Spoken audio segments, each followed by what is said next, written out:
Sir, ವಿಕಿಪೀಡಿಯಾದಲ್ಲಿ encounter specialist ಬಗ್ಗೆ ಧ್ರುವ sir ಒಂದು cinema ಮಾಡ್ತಿದ್ರೆ ಅದು ತೆಲುಗು, ತಮಿಳ್, ಮಲಯಾಳಂ, ಹಿಂದಿಲಿ ಬರ್ತಿದೆ ಅನ್ನೋಂಥದ್ದು ತೋರಿಸುತ್ತೆ. ಇವಾಗ ನಮಗೆ ಮಾರ್ಟಿನ್ ಮತ್ತು KD ಬಿಟ್ಟರೆ ಅದ್ರ ಬಗ್ಗೆ ಹೆಚ್ಚಿನ ಡೀಟೇಲ್ಸ್ ಬೇಕಾಗಿತ್ತು, ಹೌದಾ ಅಥವಾ ಹೇಗೆ ಅಂತ?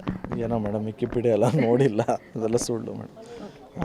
ಸರ್, ಪ್ರತಿಯೊಬ್ಬರ ಲೈಫಲ್ಲೂ ಒಂದು ಮೊದಲನೇ ಮಗು ಆಗಿ ಹೆಣ್ಣು ಮಗು ಮನೆಗೆ ಬಂದಮೇಲೆ ಜವಾಬ್ದಾರಿಗಳು ಜಾಸ್ತಿ ಆಗುತ್ತೆ, ರೆಸ್ಪಾನ್ಸಿಬಿಲಿಟಿ ಜಾಸ್ತಿ ಆಗುತ್ತೆ.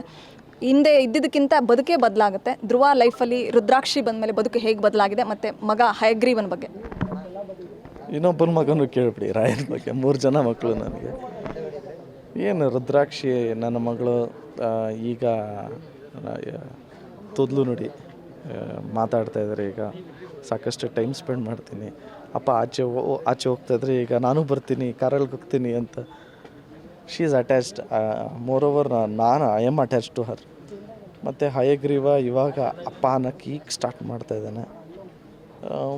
ರಾಯನ್ ಆಫ್ಕೋರ್ಸ್ ಡ್ಯಾನ್ಸೆಲ್ಲ ಆಡ್ಕೊಂಡು ಇಬ್ಬರ ಜೊತೆ 3 ಜನನೂ ಒಟ್ಟಿಗೆ ಚೆನ್ನಾಗಿ ಬೆಳೀತಾ ಇದ್ದಾರೆ ಮೇಡಮ್. ಯಾರ ಕಣ್ಣು ಬೀಳದೇ ಇರಲಿ. ಯಾರ ಕಣ್ಣು ಬೀಳೋದು ಬೇಡ ಸರ್.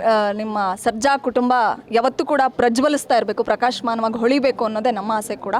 ಬಟ್ ಕನ್ನಡ ಚಿತ್ರರಂಗ ಸಂಕಷ್ಟದಲ್ಲಿದೆ. ಸಿನಿಮಾಗಳು ಇಲ್ಲ, ದೊಡ್ಡ ದೊಡ್ಡ ಸಿನಿಮಾಗಳು. ನಮ್ಮ ಮಾರ್ಟಿನ್ ಸಿನಿಮಾದಿಂದ ಕನ್ನಡ ಚಿತ್ರರಂಗದ ಸಂಕಷ್ಟಕ್ಕೆ ಅದೆಲ್ಲ ಬಗೆಹರಿದು ಒಂದು ದೊಡ್ಡ ಬಲ ಕೊಡುತ್ತಾ ಮಾರ್ಟಿನ್ ಮತ್ತು KD ಅನ್ನೋಂಥದ್ದು ಎಕ್ಸ್ಪೆಕ್ಟೇಷನ್ ಇದೆ. ಏನು ಹೇಳ್ತೀರಿ? ಥಿಯೇಟ್ರ್ಗಳಿಗೆ ಮತ್ತು ಮಾಲೀಕರು, ಪ್ರದರ್ಶಕರು ಎಲ್ಲರೂ ಕೂಡ ಒಂದು ಅಪ್ಸೆಟ್ಟಲ್ಲಿದ್ದಾರೆ, ಜನ ಬರ್ತಿಲ್ಲ ಥಿಯೇಟ್ರಿಗೆ ಅಂತ. ನಮ್ಮ ಮಾರ್ಟಿನ್ KD ಕರ್ಕೊಂಬರ್ಬೋದಾ? ಆ ಥರದ್ದು ಹೋಪ್ಸು ನಮಗಿದೆ. ನೀವೇನು ಹೇಳ್ತೀರಾ? ಅದೇ ಮೇಡಮ್, ಕರ್ಮಣ್ಯವಾಧಿಕಾರಸ್ತೆ ಮಾ ಫಲೇಶು ಕದಾಚನ ಮಾ ಕರ್ಮಫಲೇ ತರ್ಭುಹಂ ಮಾತೆಯ ಸಂಗೋಸ್ತ್ವ ಕರ್ಮಣಿ. ನಮ್ಮ ಕೆಲಸ ನಾವು ಮಾಡಿದ್ದೀವಿ ಅಚ್ಚುಕಟ್ಟಾಗೆ. ಏನು ಮಿಕ್ಕಿದ್ದು ಏನೂ ಅಪೇಕ್ಷೆ ಇಲ್ಲ ನಮಗೆ. ಮಿಕ್ಕಿದ್ದು ದೇವ್ರಿಗೆ ಬಿಟ್ಟಿದ್ದೀವಿ. 100% ಕೊಟ್ಟು ಕೆಲಸ ಮಾಡಿದ್ದೀವಿ ಮೇಡಮ್. ರಿಸಲ್ಟು ಜನಗಳಿಗೆ ಬಿಟ್ಟಿದ್ದು. ಸರ್, ನಮ್ಮ ಚಾನಲ್ಗೆ ಒಂದು ಎಕ್ಸ್ಕ್ಲೂಸಿವ್ ಆಗಿ ಮಾರ್ಟಿನ್ ಅಥವಾ KD ಯಾವುದಾದ್ರೂ ಡೈಲಾಗ್ ಹೇಳ್ಬೋದಾ ಅಂತ?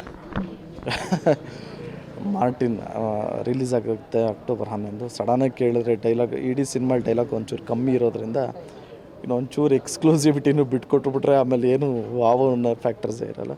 ಮತ್ತು ಅದು ಸಿಚುಯೇಷನ್ ಪ್ರಕಾರ ಇರೋವಂಥ ಡೈಲಾಗ್ಸು. ಸೊ ಥಿಯೇಟ್ರೆಲ್ಲ ನೋಡಬೇಕು. Thank you so much boss. Thank you so much. ಇದಿಷ್ಟು ಆ್ಯಕ್ಷನ್ ಪ್ರಿನ್ಸ್ ಧ್ರುವ ಸರ್ಜಾ ಮಾತುಗಳಾಗಿತ್ತು. ಸಾಕಷ್ಟು ಇಂಟ್ರೆಸ್ಟಿಂಗ್ ವಿಚಾರಗಳನ್ನು ಹಂಚಿಕೊಂಡ್ರು. ನಿರ್ದೇಶಕರು, ನಿರ್ಮಾಪಕರ ಮನಸ್ತಾಪ ಬಿಟ್ಬಿಡಿ. ಅಕ್ಟೋಬರ್ 11ನೇ ತಾರೀಕು ಸಿನಿಮಾ ರಿಲೀಸ್ ಆಗುತ್ತೆ. ಪ್ಯಾನ್ ಇಂಡಿಯಾ ಮಟ್ಟದಲ್ಲಿ ಮಾರ್ಟಿನ್ ದೊಡ್ಡ ಮಟ್ಟದಲ್ಲಿ ರಿಲೀಸ್ ಆಗ್ತಾ ಇದೆ. ಸೊ ಎಲ್ಲರೂ ಫಸ್ಟ್ ಡೇ ಫಸ್ಟ್ ಶೋ ಥಿಯೇಟ್ರಿಗೆ ಬಂದು ಸಿನಿಮಾ ನೋಡೋಣ. ಮಾರ್ಟಿನ್ ಚಿತ್ರವನ್ನು ದೊಡ್ಡ ಮಟ್ಟದಲ್ಲಿ ಗೆಲ್ಲಿಸಿ ಪ್ಯಾನ್ ಇಂಡಿಯಾ ಸ್ಟಾರ್ ಪಟ್ಟಕ್ಕೆ ಇರ್ತಕ್ಕಂಥ ಧ್ರುವ ಸರ್ಜಾ ಅವ್ರನ್ನ ಮೆರೆಸೋಣ ಅನ್ನೋದೇ ಗ್ಯಾರಂಟಿ ನ್ಯೂಸ್ ಚಾನಲ್ ಆಶಯ. ಬೆಂಗಳೂರಿನಿಂದ ಕ್ಯಾಮ್ರಾ ಪರ್ಸನ್ ಪವನ್ ಕುಮಾರ್ ಜೊತೆ Vishalakshi, entertainment bureau, guarantee news. Guarantee news, ಸುದ್ದಿ ಖಚಿತ, ನ್ಯಾಯ ನಿಶ್ಚಿತ.